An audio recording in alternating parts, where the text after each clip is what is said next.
संत रामपाल जी महाराज एक ऐसे महान संत जिन्होंने अपनी सतभक्ति, तत्व ज्ञान, करुणा और सेवा के बल पर समाज में नई मिसाल कायम की है। संत रामपाल जी महाराज की अगुवाई में उनके सभी सतलोक आश्रमों से समाज कल्याण के अद्भुत कार्यों ने समाज को सुनहरे भविष्य की एक नई उम्मीद दिखाई है। संत रामपाल जी महाराज से नाम दीक्षा लेने के बाद लाखों लोगों की लाइलाज बीमारियां जैसे कैंसर, एड्स आदि ठीक हुई। संत जी के ज्ञान से प्रेरित होकर उनके अनुयायियों ने लाखों यूनिट रक्तदान किया। संत जी ने लाखों बहन बेटियों का दहेज मुक्त विवाह करवाया।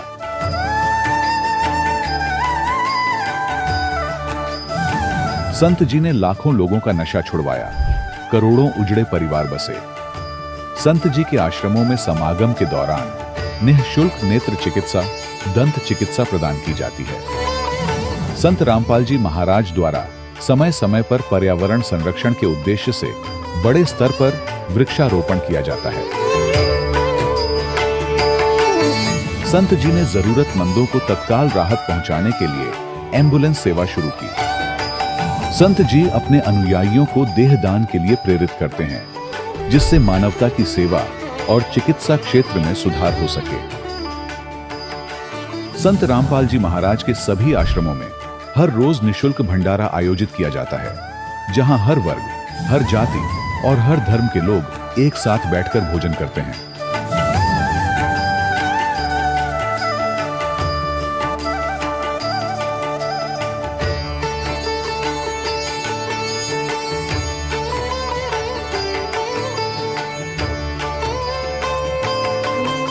संत रामपाल जी महाराज की अन्नपूर्णा मुहिम ने गरीब और बेसहारा लोगों के जीवन में एक नई ऊर्जा और उम्मीद को जन्म दिया है।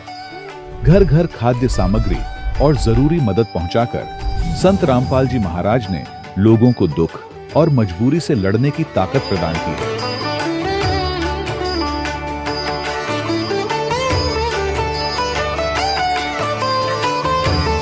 संत रामपाल जी महाराज द्वारा गरीब लोगों के लिए घर बनवाने का अद्भुत कार्य एक ऐसी मिसाल कायम कर रहा है जो सदियों सदियों संत जी की उदारता और दया भावना के तौर पर जाना जाएगा।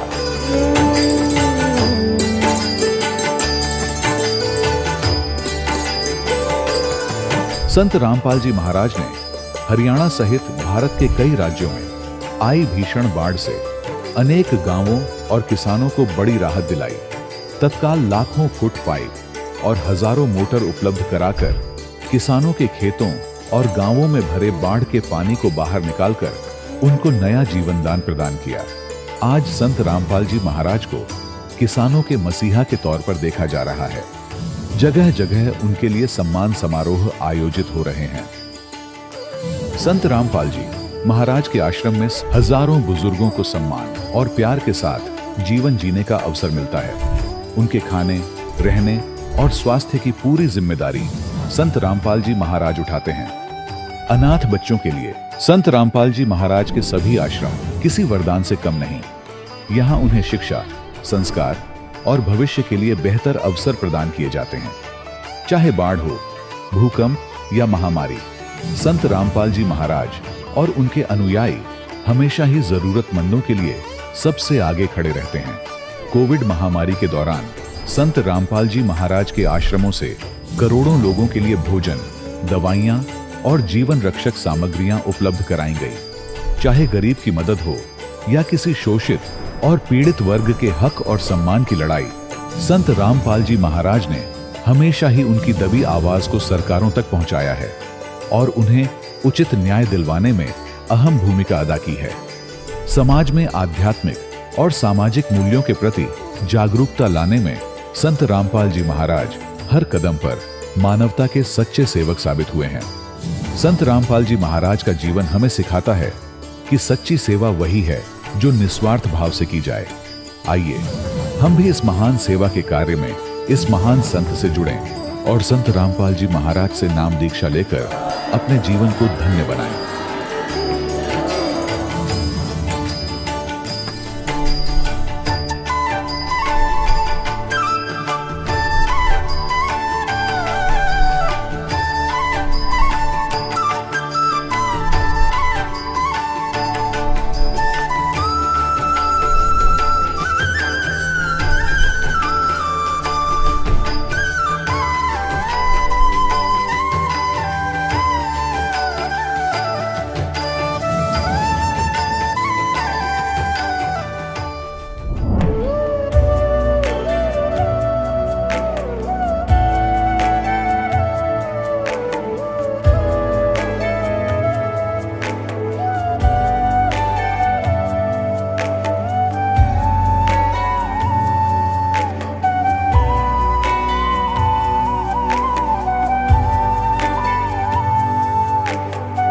पूर्ण परमात्मा पाप कर्म दंड को भी काट सकता है।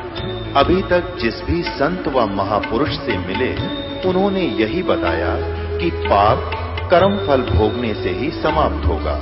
वो प्रभु कौन है जो पाप कर्म को काट देता है, वो काल के बंधन से छुड़वा देता है।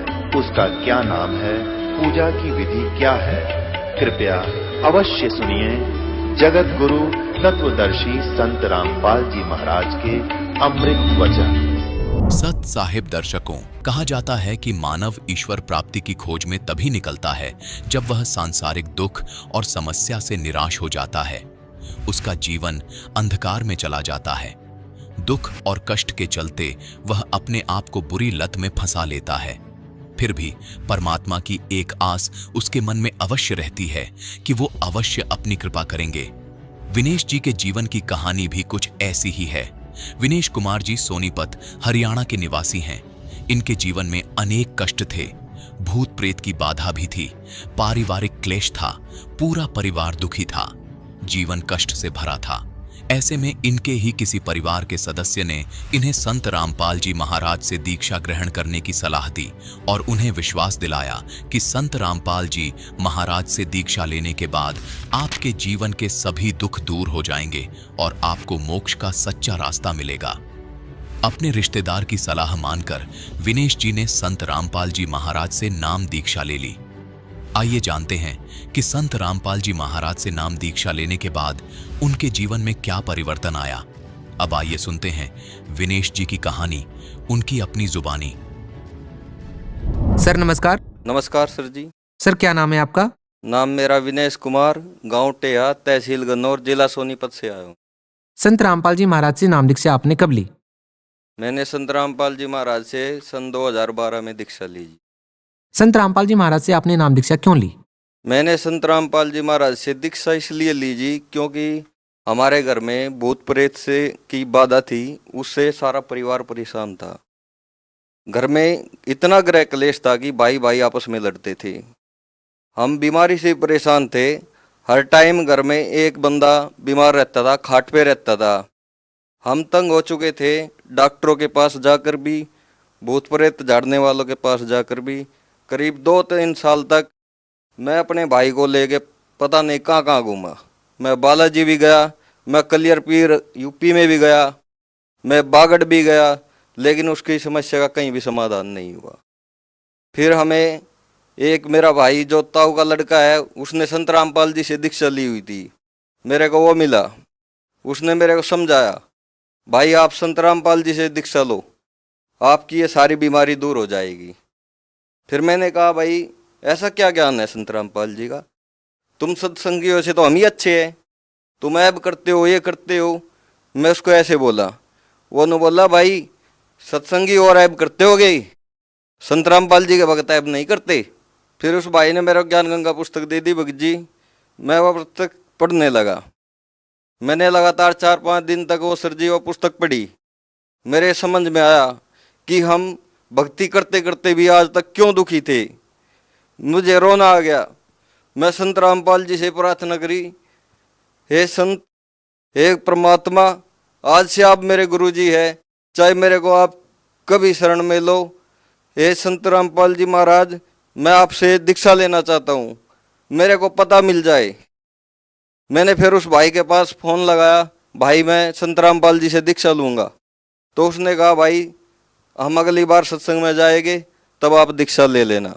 तब मैं उसके साथ गया और मैंने दीक्षा ली। संत रामपाल जी महाराज से नाम दीक्षा लेने के बाद आपको क्या क्या लाभ मिले? संत रामपाल जी महाराज से दीक्षा लेने के बाद भगत जी हमें अनेकों लाभ हुए। पहला एक लाभ नंबर 1, जो हमारे घर में भूत प्रेत की बाधा थी उससे सभी परेशान थे। भूत प्रेत की बाधा के कारण घर में सबसे पहले मेरे पिताजी की मौत हुई, उसके बाद मेरे बड़े भाई की मौत हुई। फिर वही बीमारी मेरे उससे छोटे भाई और मेरी माँ को आ गई। हम डॉक्टरों से भी दिखा के थक चुके थे, जो मेंटल वाले डॉक्टर है और भूत प्रेत वालों को भी, लेकिन कहीं भी आराम नहीं होता। जब हमने संत रामपाल जी महाराज से दीक्षा ली, हमें पहले ही दिन से राहत मिली। उसके बाद जो वहाँ के भगत थे उन्होंने बताया, भाई आप 4 महीने तक ये ज्ञान भी सुनो, और भक्ति करो, आप पूरी तरह से ठीक हो जाओगे। हमने ऐसे ही किया और संत रामपाल जी भी सत्संग में बताते हैं, जब आपको पूरा विश्वास हो जाएगा आप पूरी तरह से ठीक हो जाओगे।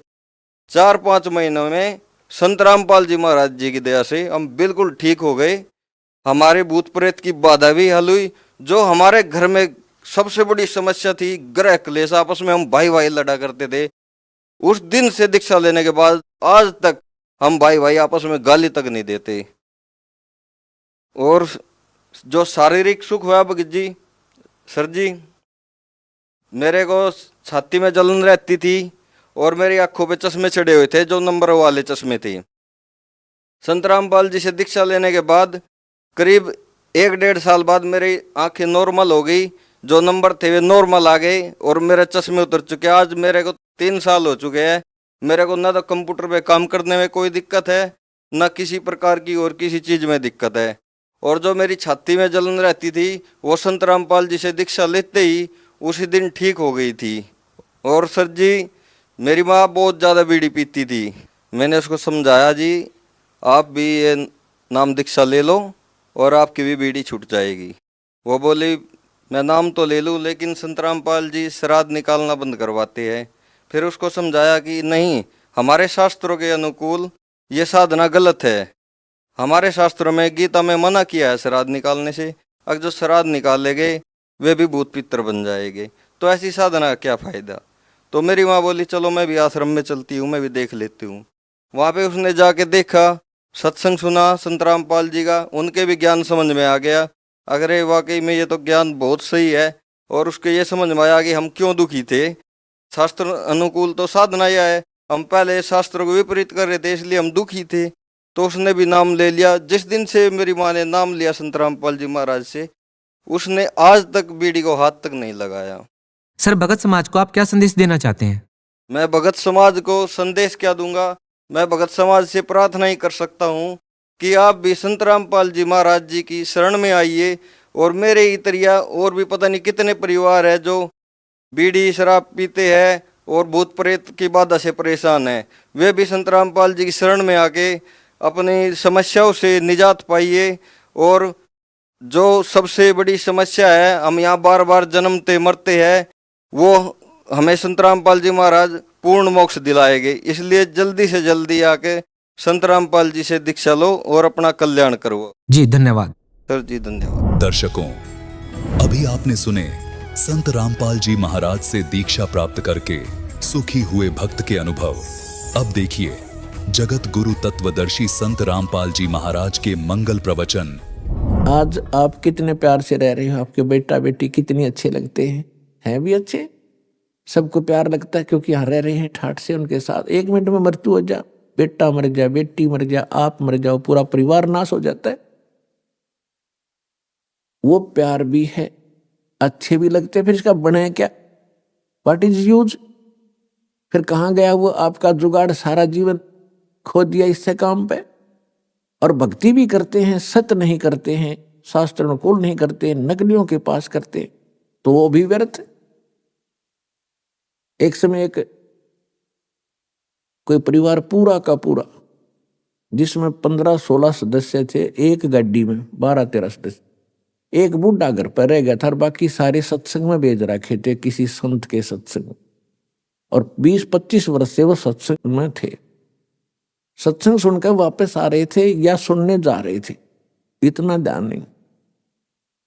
दुर्घटना में 12 के 12 मर गए। एक बूढ़ा रह गया 70 साल का। अब क्या है ये, ना जाने काल की कर डारे, किस भी ढल जा पास आवे, और जिनाते सिरते बहुत खुड़कती, उन्हानो केड़ा हासा। तो यही संसार के अंदर, इस गंदे लोक में आप जिस आस को लेकर जी रहे हो, या आपकी भारी भूल है, और यह भूल मिटेगी भगवान से, इस सच्चे ज्ञान तक।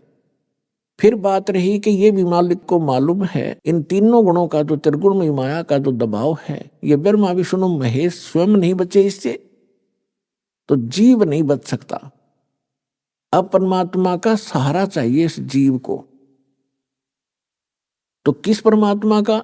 यदि आप ब्रह्मा विष्णु जी का सहारा लेते हो यु काल के अंतर्गत, और काल ने आपको फंसा रखा है, तो आप इस जाल से बाहर नहीं हो सकते। यदि शंकर जी की पूजा करते हो तो भी नहीं हो सकते।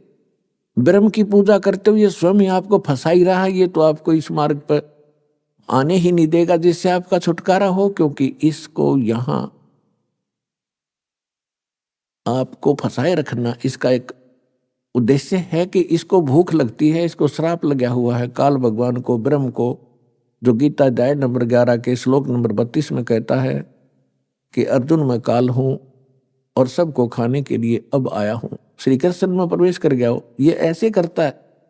तो इसको श्राप लगा हुआ है 1 लाख मानव शरीरधारी प्राणियों के नित आहार करने का। उसके लिए आपको ऐसे रोक रखा कबीर साहब ने बताया धर्मदास जी को कि जैसे कसाई बकरे पालता है और बकरे और बकरी नर मादा छोड़ देता है एक बाड़े में, पूरे उनके लिए चरागाह भी बनाता है, जलाशय भी बनवाता है, ऊपर शेड भी डालता है गर्मी सर्दी ओलों से बचाने के लिए।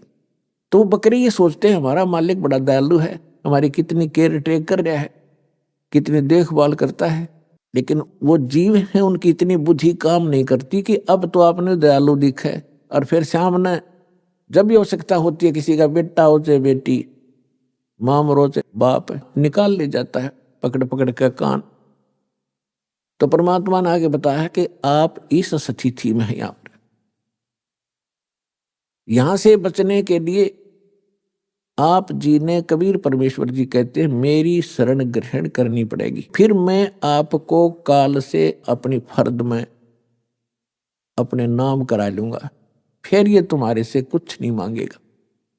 तो उसके लिए आप जी ने परमात्मा की शरण ग्रहण करनी पड़ेगी, और शरण ग्रहण करने के बाद फिर मर्यादा से रहोगे, तब आपके ये बच्चे भी ठीक रहेंगे। मालिक को मालूम है कि ये नहीं रह सकते, चाहे कितना ज्ञान हो ले और कितना कुछ कर ले, ये दबाव इतना है आपके ऊपर। फिर भी परमात्मा ने एक विकल्प निकाला है, इसका एक अल्टरनेट बताया है कि मेरी शरण में रहे, जब लग हंसा हमरी आना, काल लगे ना तेरा बाणा। अब वहां जहां वो सत्संग सुनने जा रहे थे या आ रहे थे, तो वहां तो काल का ही व्यवस्था थी सारी, वहां तो वो भक्ति है ही नहीं। वैसे भी कई और स्थानों पर जाते हैं, कोई वैष्णो देवी पर जाते हैं, कोई अमरनाथ पर जाते हैं, वहां भी मरते हैं लाखों हजारों लोग। केदारनाथ पर मर गए 20-30 हजार व्यक्ति सेकंडों में। तो वो तो सारी काल व्यवस्था ही है, वहां तो वो करेगा ही करेगा, वो तो सबको खावेगा, वहां तो उसकी खूब पहुंच है, उसके अंतर्गत है सारा स्थान। जब आप परमेश्वर कबीर जी की शरण में आ जाओगे फिर उसकी नहीं चलेगी। जब लग हंसा हमरी आना, काल लगे ना तेरा बाना। जब लगे जीव हे प्यारी आत्मा तो हमारी मर्यादा में रहेगा, फिर काल अटैक नहीं करेगा। काल का अटैक भी हम पर उस समय होगा जब हम मर्यादा भंग कर देंगे, परमात्मा के दायरे से हम बाहर चले जाएंगे। तो परमात्मा कबीर जी की मर्यादा भंग होते ही आप इनसे बाहर चले गए, और इससे बाहर सारा काल ही काल है। जैसे समुद्र में, समुद्री जहाज में आप बैठे हो और कोई नशा करके समुद्र में कूद जा, तो उस जहाज ही बचाव का स्थान था, वो दिया छोड़, तो वहां तो डूबोगे, मरोगे। तो इस स्थान को छोड़कर पूरे विश्व में काल व्यवस्था है, इसको छोड़कर जहां भी जाओगे वहां आपको कोई प्रोटेक्शन नहीं होगा, दुख के अतिरिक्त कुछ नहीं मिलेगा।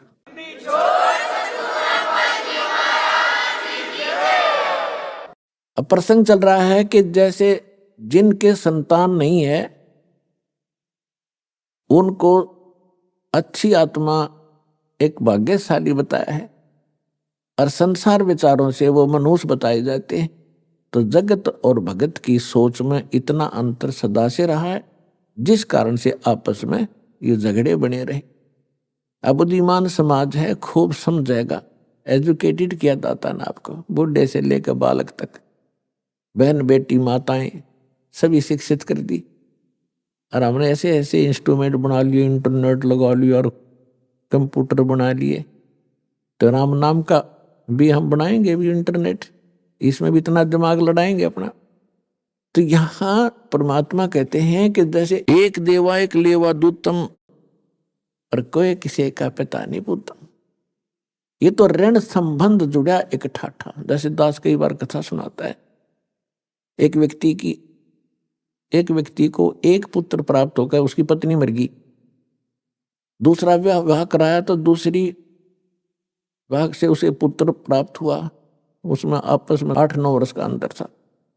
तो दूसरा पुत्र हुआ तो वो स्वयं भी मर गया और उस पुत्र की छोटे वाले की मां भी मर गई। बड़े वाले का विवाह हो गया, उसकी पत्नी आ गई। अब वो मां के तो दोया के थे, पिता एक था।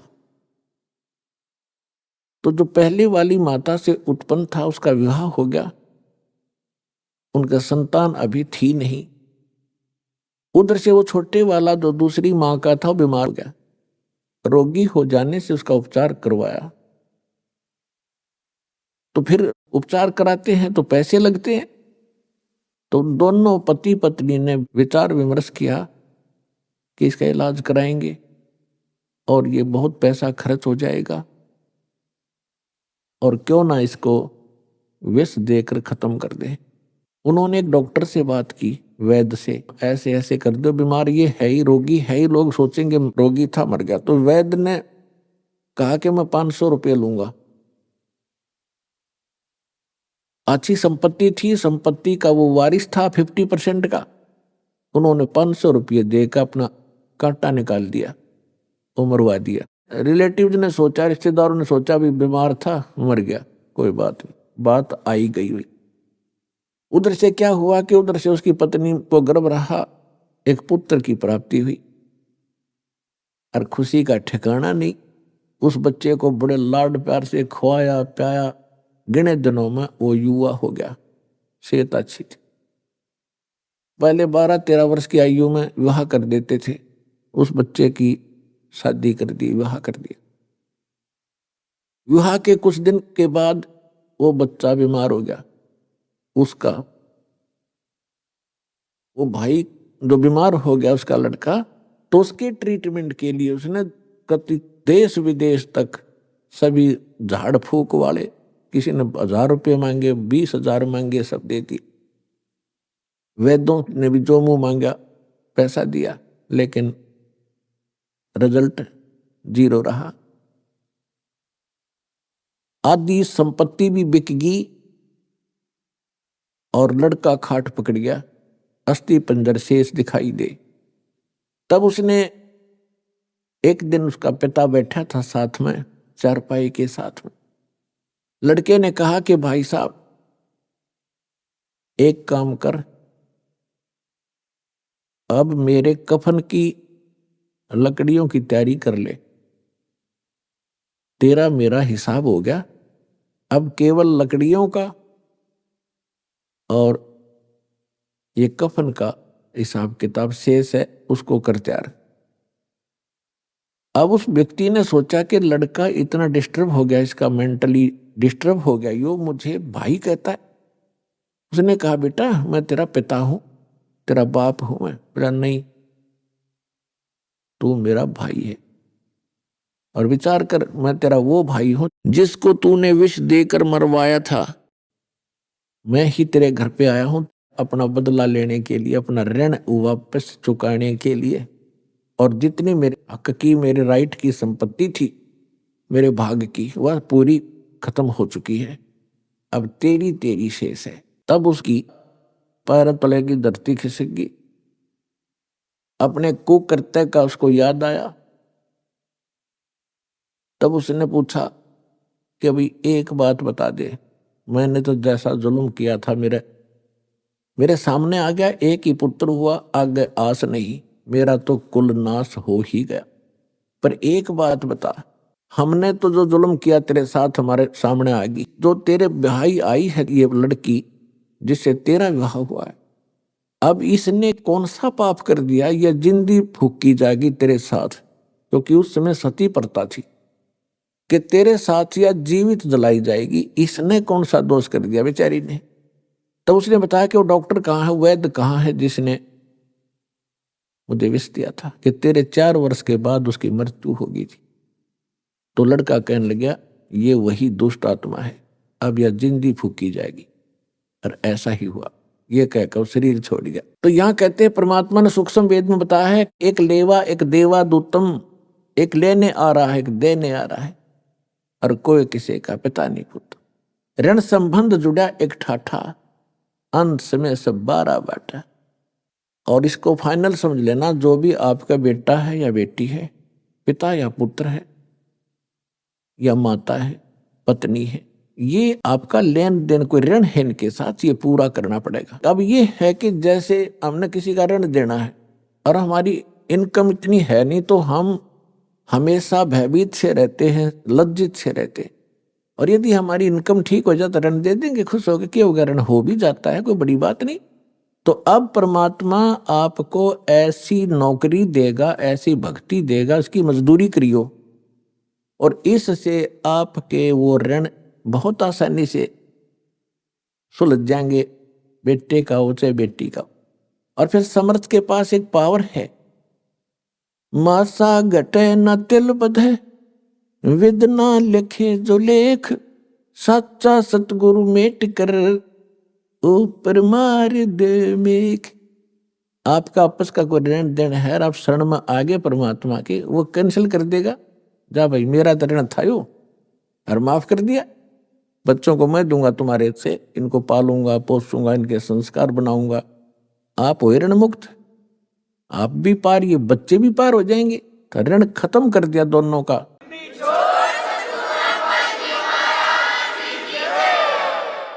जैसे एक बार सरकार से लोन ले रखा था लोगों ने, गना गना हो गया था, ब्याज पे ब्याज चले था, बहुत परेशानियां थी। कुछ एक तो किसान आत्महत्या भी कर गए थे ऋण के मारे। फिर सरकार ने वो माफ कर दिया, हो गया बरी, बस खत्म हुई, टेंशन खत्म होगी। तो इसी प्रकार यह सच्ची सरकार है कबीर परमात्मा, आपके सारे ऋण माफ कर देगी, एक दूसरे का जेड़ा जो है कति सुलझा देगी, और फिर भक्ति करेंगे। ऐसा विधान बनाया जाएगा पुण्यात्मा, और सबको स्वीकार्य होगा इस ज्ञान के आधार से। विवाह में कोई खर्च नहीं करेंगे हम, आगे बच्चों को कोई लेन देन हम नहीं करेंगे, क्योंकि फिर वो फिर ऋण एक दूसरे फिर शुरू हो जाएगा। तो बच्चे भी इस बात को समझेंगे, बेटियां भी, हम यहाँ के हैं ही नहीं, हम तो सतलोक के वासी हैं, वहां जाएंगे, वहां कोई चीज का अभाव नहीं, वह ऐसी सृष्टि है, वहां जाकर परिवार बनेगा आपका। जो आपको यहाँ बेटा बेटी पति पत्नी माता पिता अच्छे लगते हैं, सारे भक्ति करो, एज इट इज, वहां जाकर परिवार बन जाएगा। हमारे ये ठाठते हैं, इस गंदे लोक में रहना जरूरी है। आज आप किसी गांव में रह रहे हो और थोड़ी सी जमीन है, मुश्किल से हैंड टू माउथ हो रहे हो, और आपको किसी दूसरे राज्य में 100 एकड़ जमीन दे दें, लगा लगा ट्यूबवेल हो और सारी सुविधा हो, बड़ा बड़ा मकान, और आपको कहें भाई चलो वहां, क्या करोगे आप? छोड़ उस 1.5 किले ने और चलो वो 2 मिनट में जा बैठोगे, झांको भी कोई ना उसकी तरफ। तो ऐसी स्थिति है सतलोक की, वहां जाओगे जब ठाठम ठाठ हो जाएंगे तुम्हारे।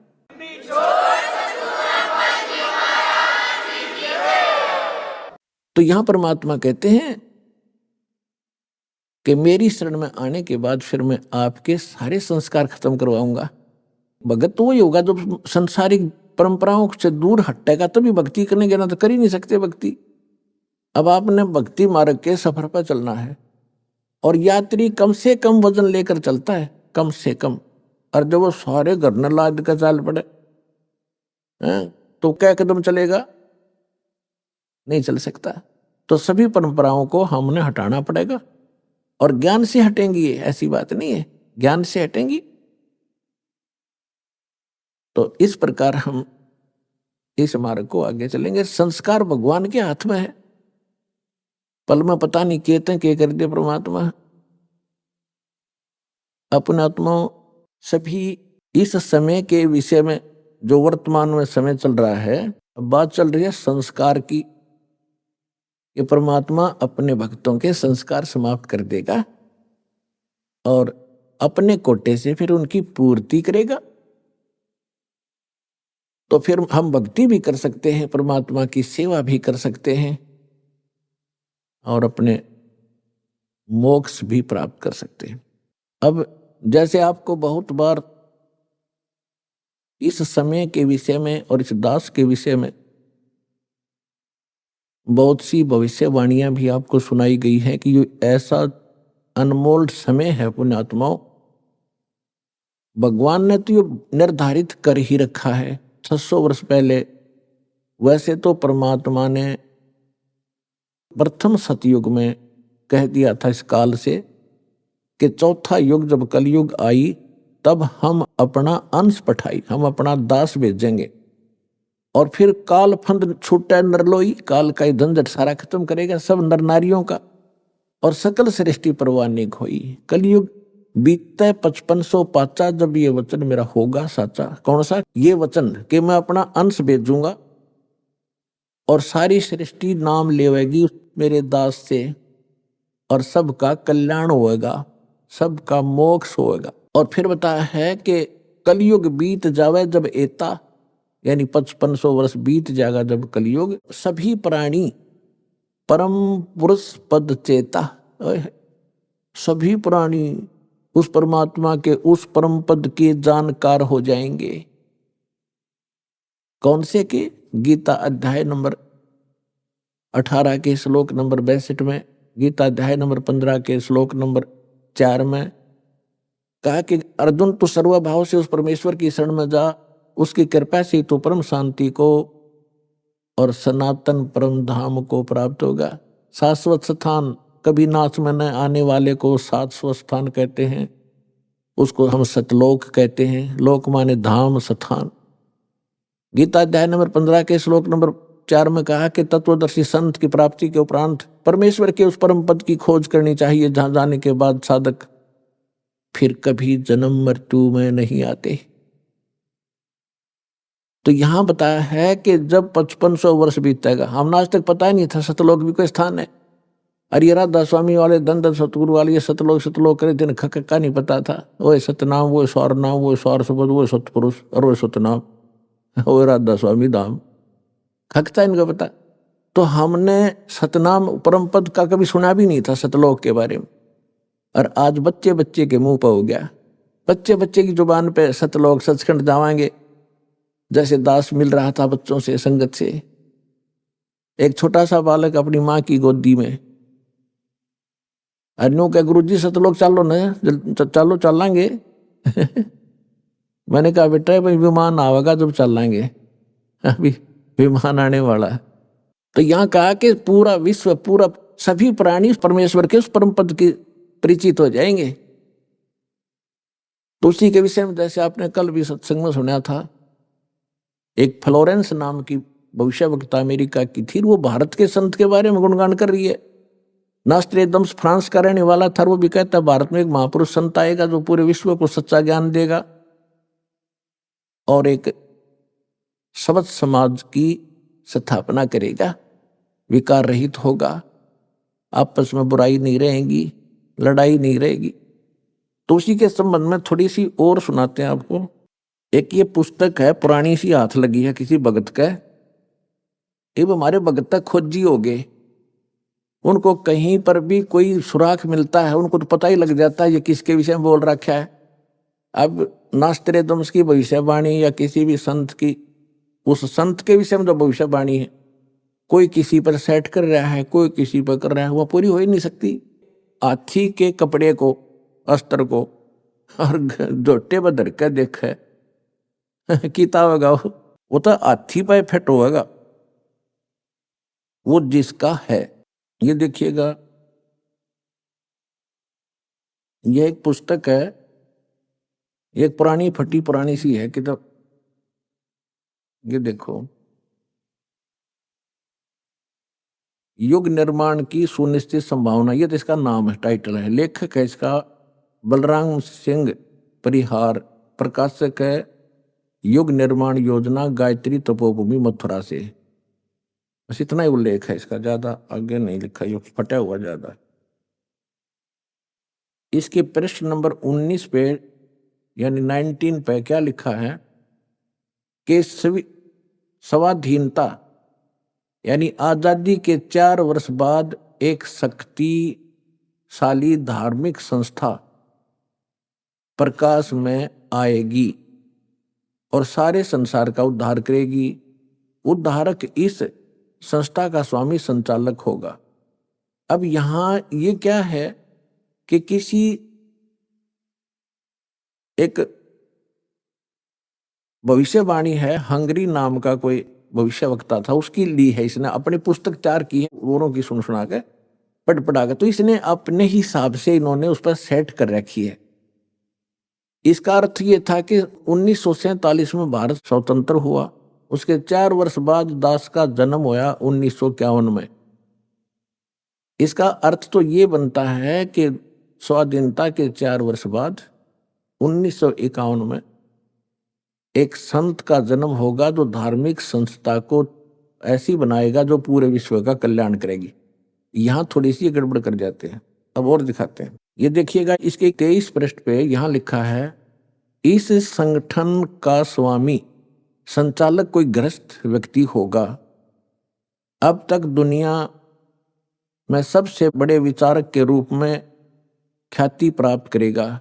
वह व्यक्ति सामाजिक उत्तरदायित्वों से लेकर संसार के सब देश शांतिपूर्ण कैसे रहें उसकी यह व्यवस्थित आचार संहिता तैयार करेगा।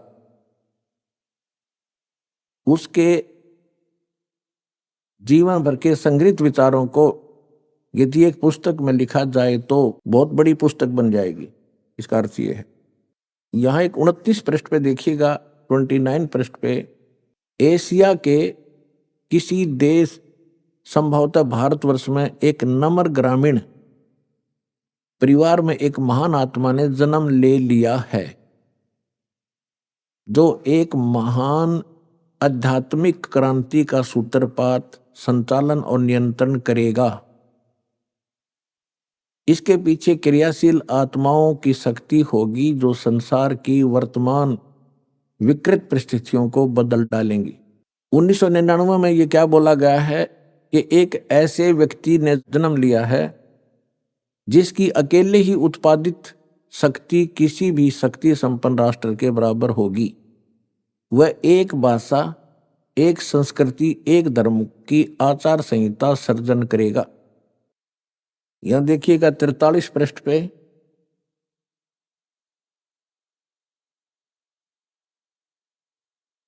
यहां लिखा है कि दिव्य देहधारी पुरुष ने जन्म लिया है। वे सबके मन में प्रसन्नता भरेंगे, दुनिया भर के कष्ट दूर करेंगे। अन्यायी और अत्याचारियों को भी वह ठीक करेंगे। रात्रि के प्रथम पहर में जब मैं प्रगाढ़ निद्रा में होता हूं तो स्वप्न में एक दिव्य पुरुष को देखता हूं, दिव्य व्यक्ति को। किसी जलाशय के निकट बैठे हुए इस योगी के मस्तक में दोनों भावों के जहां मिलती हैं तो उसमें अर्ध चंद्रमा के दृश्य होते हैं। उसके बाल सफेद हैं, सुब्बर वेशभूषा है यानी साधारण सुंदर, वर्ण गौर है, गोरा कलर है, तथा पैरों में चरम विहीन पाहन यानी पादुकाएं हैं। बिना चमड़े की जूतियां पहनता है। आज तो हमने पूरे अनुयायियों कोई बैन लगा रखा है कि चमड़े की जूती तुमने पहननी है, नहीं मैं तो पैरूं था कितने। अब देखिएगा इसके पृष्ठ नंबर 72 पे, क्योंकि हमने इसके साथ साथ सत्संग भी सुनाना है आपको, जो कि संस्कार के ऊपर बात चल रही थी, उसका कुछ विषय इसमें आपको समझाएंगे। इसके 72 पृष्ठ पर देखिएगा, यहां लिखा है कि इतिहास के अद्वितीय महापुरुष के बारे में नॉस्ट्रेडमस ने भी कुछ संकेत दिए हैं। उसके मस्तक में चंद्रमा होगा, वेशभूषा बहुत सादी होगी, यानी लाल पीले कपड़े नहीं होंगे, उसके लंगोट लंगाट बांध के नहीं घूमेगा। 2 विवाह होंगे, 2 पुत्र होंगे, 2 पुत्रियां होंगी। अब यहां इसके ऊपर थोड़ा सा आपको संस्कार का भी बताऊंगा। कि जैसे इसने लिखा है नास्ट्रेदमस जी ने कि उसके 2 पुत्र होंगे 2 पुत्री होंगी, दास के 4 संतान है, एज इट इज। और जो ये भविष्य वक्ता होते हैं या दार्शनिक होते हैं, इनको जो भी होना है, जो भगवान ने निर्धारित कर रखा है, वो ही देख सकते हैं। और निर्धारित करनिया भगवान है, वो उसने घटा बढ़ा भी सकता है, जब समय आने पर वो उसकी अपनी मौज होती है। इसमें लिखा है कि उसके 2 विवाह होंगे। तो पुण्यात्मा परमात्मा ने संस्कार काट दिया दास का, 2 विवाहों का संस्कार था और 4 संतान का भी संस्कार था, वो चारों उत्पन्न भी हो गए। अब उत्पन्न होने मात्र से बात नहीं बनती, आगे इनकी परवरिश, इनके विवाह शादी, तो बहुत लंबा कार्य था, बहुत बड़ा ऋण था हमारा इनका, तभी तो संतान रूप में मेरे पास आए। 1988 में दास को उपदेश प्राप्त हुआ, 1994 में दास को यह मजदूरी मिल गई। यदि परमात्मा की शरण ना होती, समर्थ की शरण ना होती, तो इनके साथ ही रह करके इनका लेन देन करना था। फिर परमात्मा ने उनका लेन देन तो खुद किया और दास को अपने शरण में लेकर, ये दास जूनियर इंजीनियर जेई की नौकरी करता था हरियाणा सिंचाई विभाग में। और ये भी ना कोई सोचा किसी का भरम हो जाए, कोई मांगनियां खड़ियां था, इसलिए वो छोड़ दिया होगा छोटी नौकरी ना, 2 रोटी बढ़िया मिल रही थी। तो कहने का भाव यह है कि परमात्मा ने दास को अपनी शरण में लेकर, एक बड़ा लड़का एक बड़ी लड़की का केवल विवाह किया था, 2 बच्चे पढ़ ही रहे थे, उस समय दास परमात्मा के चरणों में लग गया था, नौकरी त्याग कर। और वो बच्चे आज अन्य से कम नहीं हैं, यानी मालिक ने उनको औरों से भी के इक्विवेलेंट ही उनकी परवरिश करके, जो दास ने करनी थी वो भगवान ने करी। मेरा संस्कार काट दिया ना, मैं नमुल जा रहा तब फिर आप तक कैसे पहुंचा पाता इस अनमोल ज्ञान को। और दूसरा था विवाह का, यदि दूसरा विवाह हो जाता तो मैं वही लटपट रहता, परमात्मा ने भी कैंसिल कर दिया। अब जैसे क्या बनती है, एक चुटकुला है छोटा सा, एक व्यक्ति के 2 विवाह हो गए किसी कारण से, कोई संतान ना थी बड़े वाली का। तो कुछ दिन के बाद वो आपस में झगड़ा बहुत करने लगी, तो दोनों के मायके वाले आकर के उन्होंने क्या फैसला किया, भाई ऐसे नहीं, इनको अलग अलग कर दो, एक को ऊपर चौबारे में, दूसरी को नीचे। ठीक है। फिर उनका झगड़ा रहने लगा कि एक कहती है कि मेरे पास कम आता है, नीचे रोटी खाए जाता है। फिर वो झगड़ा मिटाया उन दोनों ने, दोनों के मायके वाले फिर आ गए। उन्होंने कहा भी ऐसे करो, एक दिन इसका यहां पर खाना खाएगा, एक दिन ऊपर, एक दिन नीचे। उन्होंने कह दिया भी प्रथम एक कम ने तो नीचे और द्वितीय ने ऊपर, तृतीय ने नीचे, चतुर्थी ने ऊपर, ऐसे खाएगा। ठीक है। एक दिन क्या हुआ, वो छठ और सातम इकट्ठी होगी। अब जो ही वो दरवाजे में आया, नीचे वाली ने उड़े पकड़ लिया हाथ, ऊपर वाली ने दूसरा पकड़ लिया, उसने खींच के लेगी ऊपर ने, जिन्ने में गए। फिर वह भाग के लाई नीचे घसीट के, उसने अग्नाथ सात्यम है, वह क्या छठ है, उसके गोड्डे फोड़ दिए रिहर्सल करके। तो पुण्यात्माओं 2 विवाह हो जाते थे, मेरे उड़े गोड्डे फूटे जाते। परमात्मा ने दया कर दी, एक कम साथ दी। फिर क्या हुआ, क्योंकि ये 2 विवाह इतने बुरे बताए हैं कि एक बार उसी व्यक्ति का चोरी होगी, चोर पकड़ लिया, पंचायत हुई, पंचायत में फैसला हुआ भाई जिसका धन जा रहा है वो बता दे इसको क्या सजा दें। और जिसके 2 ब्याह हो रहे थे दुखी छक्कर था, इन्हों बोला इसके 2 ब्याह कर दो, और छठ सातम इकट्ठी होगी जब देखूंगा इसने। तो यार छठ सातम के चक्कर में ये मालिक ने ये संस्कार दास का चेंज कर दिया। मासा घटे न तिल बधे, वेदना लिखे जो लेख, सच्चा सतगुरु मेट कर ऊपर मार मेख। समर्थ का शरणाग हो रंग होरी हो, कदे न हो एकाज राम रंग होरी हो। समर्थ की शरण में आ जाने से फिर कभी अकाज नहीं होता। हम गलती करते हैं अपनी ही कमजोर अकल के कारण, या संसार की तरफ हम ज्यादा देखने लग जाते हैं। पुण्यात्माओं, यदि आपने मोक्ष पाना है और यहां भी सुखी रहना है और सुख में सथल सथान सतलोक में जाना है, तो संसार की तरफ मत देखना। संसार कितने आपने खुशी मनाता दिखा है, ये समझ लेना ये तो बालक खेल रहे हैं, बच्चे जिन्हें कोई काम नहीं। कोई डीजे बजा रहा है, कोई ब्याह शादी में नाच रहा है, कोई खुशी मना रहा है, त्योहार मना रहा है। इसे गंदे लोक में के त्योहार मनावे। एक भक्त ने, एक परिवार ने दीक्षा लिया दास से, इतना बुरा हाल था उनका, उन्होंने कहा कि आज 7 वर्ष हो गए हमने कोई त्योहार मना कर नहीं देखा। बड़ा परिवार है, कहीं बहन विधवा हो जाती है, कहीं घर में घटना घट जाती है, 1 वर्ष तक त्योहार मना नहीं सकते। 7 साल हो गया हमने त्योहार मना कर नहीं देखा। तो बताओ फिर मनाओ त्योहार। तो परमात्मा कहते इस गंदे लोक में के त्योहार मनावे। और के नाचे कूदे ब्याह के समय में एक लड़के का विवाह हो रहा था। पहले दिन तो डीजे बजाओ, भूटी लाओ, नाचे कूदे, पूरा उद्मस्ता रखा। अगले दिन दुर्घटना मृत्यु होगी उस दुल्हे की, बिहान जावा था रास्ते में। अब वो ये परिवार टक्कर मार रहा है, बुरा हाल हो रहा है, इकलौता पुत्र था। तो यहां संत कहते हैं इस गंदे लोक में, और तुम यहां खुशी मना रहे हो, घनी पी रखी तुमने, ये नशा ज्यादा हो गया इस काल की भांग का। जब आपकी यह भांग उतरेगी आप हंस के दिखाई दियो ढंग से, आपको पता चलेगा कहाँ फंसे हैं। 1 सेकंड में ना जाने के बिजली गिर जाए, आज खुशी मना रहे हैं, कल टक्कर मार के रो रहे होंगे। तो इससे भी बचने के लिए आपने इस परमेश्वर कबीर जी की शरण में पड़ा रहना होगा। और जो यहां से निकल जाता है, मर्यादा भंग कर दी, वो यहां से गया, फिर अन्य स्थानों पर बैठेगा। अब जैसे बच्चे स्कूल जाते हैं, दास ने जब स्कूल जाना प्रारंभ किया तब हमारे यहाँ पढ़ाई की विशेष व्यवस्था नहीं थी।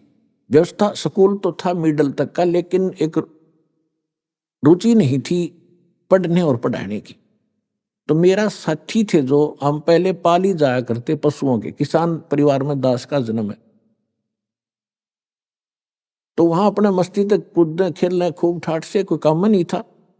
फिर हम स्कूल जाने लगे तो जो स्कूल नहीं जाते थे वो क्या करते थे, कोई तो गधे पर बैठ के घूम रहा है, शरारत करनी बच्चे अंदर, कोई तालाब में नहा रहा है, हाँ कोई कुछ कर रहा है। तो अब विद्यार्थी ने उसकी तरफ नहीं देखना चाहिए जो विद्यालय में नहीं जाता, जो विद्यार्थी नहीं है। अभी आपने सुने संत रामपाल जी महाराज के मंगल प्रवचन। आइए अब सुनते हैं संत रामपाल जी महाराज से नाम दीक्षा लेकर सतभक्ति करके अद्भुत लाभ प्राप्त करने वाले अनुयायी के विचार। सत साहिब दर्शकों, असली शांति और संतोष की खोज में मनुष्य अनेकों प्रकार की परंपरागत साधनाओं को अपनाता है, लेकिन जब वह इसमें असफल रहता है तो जीवन से निराश हो जाता है। दर्शकों, आज हम आपको ऐसी ही एक कहानी सुनाने जा रहे हैं जो उत्तराखंड के रहने वाले हरिश्चंद्र जोशी जी की थी। हरिश्चंद्र जी बचपन से ही हिंदू धर्म में प्रचलित सभी प्रकार की भक्ति साधनाओं को करते थे, लेकिन फिर भी उन्हें अपने जीवन में दुख और तकलीफ के अलावा कुछ भी हासिल नहीं हुआ। जब हरिश्चंद्र जी को इतनी भक्ति साधना करने पर कोई लाभ मिलता न दिखाई दिया तो इन्होंने अपने जीवन के दुखों से मुक्ति पाने के लिए सतपाल जी महाराज, ब्रह्मा कुमारी पंथ, निरंकारी पंथ और मधु परमहंस जैसे पंथों का सहारा लिया।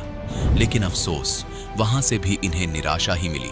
लेकिन दर्शकों, आज हरिश्चंद्र जी का कहना है कि जब से मैंने संत रामपाल जी महाराज से नाम दीक्षा ली है, तब से मुझे अद्वितीय लाभ मिले हैं। अब मैंने हिंदू धर्म में प्रचलित शास्त्र विरुद्ध भक्ति साधना त्याग दी है और जो संत रामपाल जी महाराज शास्त्रों से प्रमाणित आदि सनातनी भक्ति बता रहे हैं उसे अपनाया है। दर्शकों, आखिर हरिश्चंद्र जी हिंदू धर्म में प्रचलित सभी साधनाओं को शास्त्रों के विरुद्ध क्यों बता रहे हैं? आखिर हरिश्चंद्र जी ने अन्य पंथों को छोड़कर संत रामपाल जी महाराज को गुरु क्यों बनाया? आखिर इसके पीछे की सच्चाई क्या है? आइए सुनते हैं हरिश्चंद्र जी की कहानी उन्हीं की जुबानी। नमस्कार सर। नमस्कार जी। सर क्या नाम है आपका? मेरा नाम हरीशचंद्र जोशी है। हरीशचंद्र जी आप कहाँ से हैं? मैं नरियाल गांव 20 जुला उत्तराखंड डिस्ट्रिक्ट चंपावत से हूँ। सर संत रामपाल जी महाराज से नाम दीक्षा आपने कब ली? सर 8 नवंबर 2019 को। संत रामपाल जी महाराज से नाम दीक्षा लेने से पहले क्या आप कोई भक्ति साधना भी करते थे? इस आध्यात्म मार्ग की खोज में मैं कई पंथों में गया हूँ सर।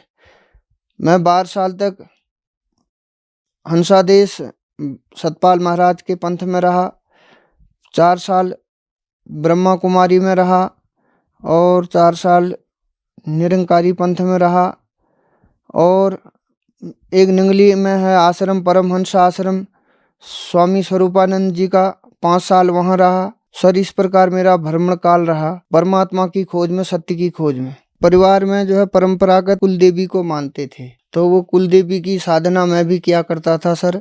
मैं उस साधना करते करते घर से दूर जो है पंजाब चला गया था, कई जगह मंदिरों में रहा और वह माता जो है लोगों की समस्याएं सुना करती थी और समस्याओं को मैं हल किया करता था माता के माध्यम से। और इसके साथ साथ जो है सर जी मेरे को लोगों की समस्याएं तो दूर होती थी लेकिन अपनी समस्याएं ज्यों की त्यों रहती थी। मुझे चर्म रोग की शिकायत थी 16 वर्ष की अवस्था में, जो 50 साल तक रही सर जी, लेकिन मेरी समस्या दूर नहीं हुई। कई बार मैंने माता से पूछा तो माता ने कहा कि इसका समाधान हमारे पास कुछ नहीं है, लेकिन लोगों की समस्याएं दूर होती थी, मेरी समस्याएं कोई हल नहीं होती थी। मैं इतना रोगी हो गया था कि सर जी मैं आत्महत्या करने की सोचने लग गया। एक बार जो है गुरुजी का सत्संग सुना मैंने टीवी के माध्यम से, तो फिर जो है मैं उनकी इसकी खोज में लग गया कि यह गुरुजी ये क्या बता रहे हैं शास्त्र प्रमाणित में। तो हम तो मानते थे माता दुर्गा अजर अमर अविनाशी हैं और ये तो कहते हैं कि इन सब का जन्म और मरण होता है। सर जी मैं मंदिर में पुजारी था, दुर्गा माता के मंदिर में, और इन्हीं की पूजा किया करता था। इस प्रकार से जो है मैं मंदिर में जो है पूजा किया करता था, लोगों की समस्याएं दूर किया करता था। ये मेरी पुरानी फोटो भी है मेरे साथ। सर फिर क्या कारण बना कि आप संत रामपाल जी महाराज की शरण में आए? मैं टीवी देख रहा था, एक बार जो है संत रामपाल जी महाराज जो है सत्संग में सुना रहे थे कि इस सार नाम की बहुत चर्चा किया करते थे। मैंने अनेक पंथों में, जैसा कि पूर्व में मैंने बताया कि मैंने अनेक पंथों में मैं गया, तो उनसे सार नाम जो लिया था मैंने हंसादेश वालों से, परमहंस आश्रम से, अन्य जगहों से लिया था। तो मैंने सोचा कि वही पूर्ण मार्ग है, पूर्ण मोक्ष का मार्ग है, लेकिन उसे मुझसे संतुष्टि नहीं हो रही थी। संत रामपाल जी महाराज अपने सत्संग में बता रहे थे कि धर्मदास मेरी लाग दुहाई, सार शब्द की बाहर न जाई, सार शब्द जो बाहर पढ़ी, बिजली पीढ़ी हंस न तरी। ये सार नाम 2 अक्षर का ये सार नाम शब्द क्या है ये मेरी समझ में नहीं आया। मैंने कहा इसका मतलब कुछ यहाँ नया है, इसको खोजा जाए। संत रामपाल जी महाराज बता रहे थे बिना सार नाम के कोई पार नहीं उतर सकता है, तो मैंने सोचा कि यह कुछ नया है तो इसे जाना जाए। इस प्रकार मुझे भगत जी एक बार जो है पुस्तक वितरित करने वाले आए थे, ज्ञान गंगा के माध्यम से मेरी बहुत रुचि बनी कि मैं गुरु जी के इस ज्ञान को जानूं और इस ज्ञान के माध्यम से उस सार नाम को जानूं कि वह सार नाम नया ऐसा क्या बता रहे हैं जो बार बार संत रामपाल जी महाराज बता रहे थे कि यह सार नाम की चर्चा किया करते थे।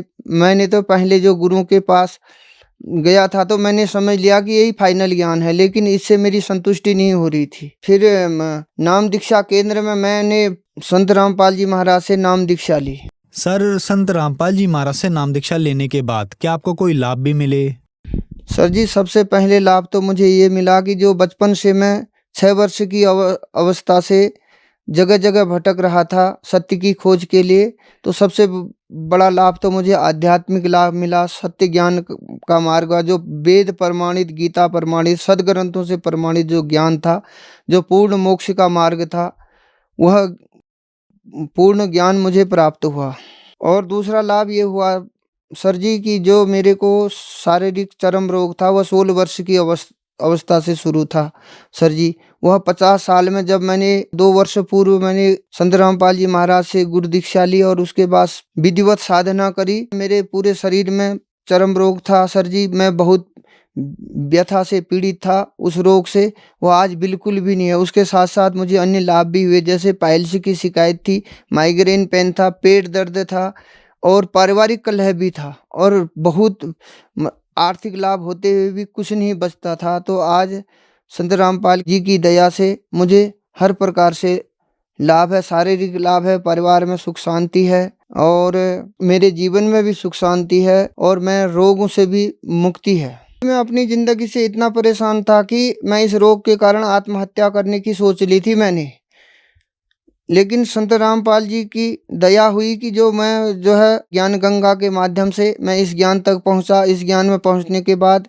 मैंने जो है नामदान केंद्र से नाम लिया और नाम लेने के बाद जो है मेरा सबसे बड़ा लाभ तो ये हुआ कि मुझे पुनः जीवन दान मिल गया। मैं तो कहाँ आत्महत्या करने की सोच रहा था। हे मालिक, आपको कोटि कोटि प्रणाम है जो इस दास को पुनः जो है जीवन दान मिला है।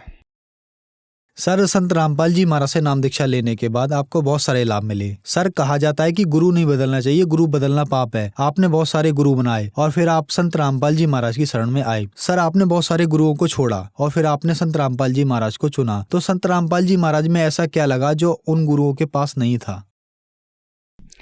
सर जी, उन गुरु के पास जो है पूर्ण मोक्ष का न तो मार्ग था, न पूर्ण शांति थी, न कोई रोग का समाधान होता था। बस एक थोड़ा सा मन बहलाव लगा लीजिए या टाइम पास लगा लीजिए, इस प्रकार हमें नहीं लगा कि वहाँ से कोई संतुष्टि मिलेगी। यहाँ तो शास्त्र प्रमाणित शास्त्रों को खोल के दिखाया जाता है कि प्रमाणित ज्ञान है ये। इस ज्ञान में आने से हमें बहुत लाभ मिले, प्रमाणित ज्ञान है। संत रामपाल जी ने इसमें जो है वेदों का, गीता का, जो हमारे सदग्रंथ हैं, बाइबल, कुरान, गुरु ग्रंथ साहब, प्रत्येक को खोल करके उसमें जो है इस ज्ञान को बताया है।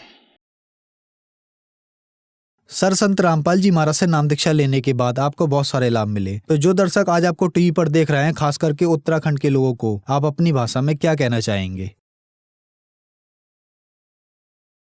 सर जी, मैं विशेषकर उत्तराखंड के लोगों को, विशेषकर अपने जनपद चंपावत से उत्तराखंड वासियों को यही कहना चाहता हूँ कि जो हम लोग ये देवी देवता की पूजा कर रहे हैं, तब में कोई लाभ न होने और पूछते पूछते पूरे जीवन बर्बाद है जालो। जैसे मेरे भोज, मैं बहुत देवी देवता शरण में गए हूँ, बहुत देव डांगरों शरण में गए हूँ, कोई लाभ न मिले।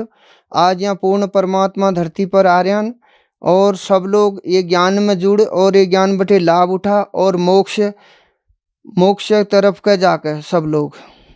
संत रामपाल जी महाराज से नाम दीक्षा कैसे ली जा सकती है? सर जी, विभिन्न टीवी चैनलों के माध्यम से और यूट्यूब के माध्यम से, इंस्टाग्राम के माध्यम से, फेसबुक के माध्यम से और तमाम जो है पुस्तकों के माध्यम से चैनल हैं। गुरुजी का सत्संग चलता है टीवी के माध्यम से, उसमें कॉन्टैक्ट नंबर होते हैं और जो ज्ञान गंगा पुस्तक है इसको निःशुल्क भी मंगा सकते हैं, उस पर भी नंबर है। ये सब गुरुजी से जुड़ने का माध्यम है। धन्यवाद सर। सत साही।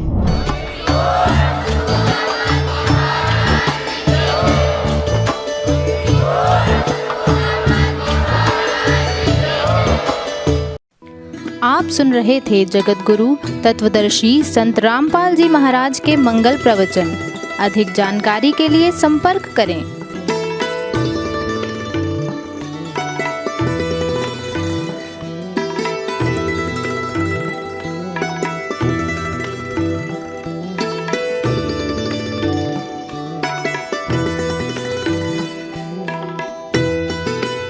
जगत गुरु तत्व तत्वदर्शी संत रामपाल जी महाराज जी के पावन सानिध्य में भक्ति की अलख जगाने तथा श्रद्धालुओं को सत्य भक्ति मार्ग का रास्ता दिखाने हेतु कनाडा के लोकप्रिय channel the TV NRI channel पर जगत गुरु तत्वदर्शी संत रामपाल जी महाराज जी के मंगल प्रवचनों का प्रसारण प्रतिदिन सुबह 7:30 बजे से 8:30 बजे तक तथा रात्रि 7:30 बजे से 8:30 बजे तक किया जा रहा है। इस सत्य भक्ति मार्ग को अपनाने के लिए अधिक से अधिक सत्संग प्रसारण देखें। इस सत्संग प्रवचन का सीधा प्रसारण संत रामपाल जी महाराज लाइव सत्संग YouTube चैनल और जगत गुरु संत रामपाल जी महाराज Facebook पेज पर भी देख सकते हैं।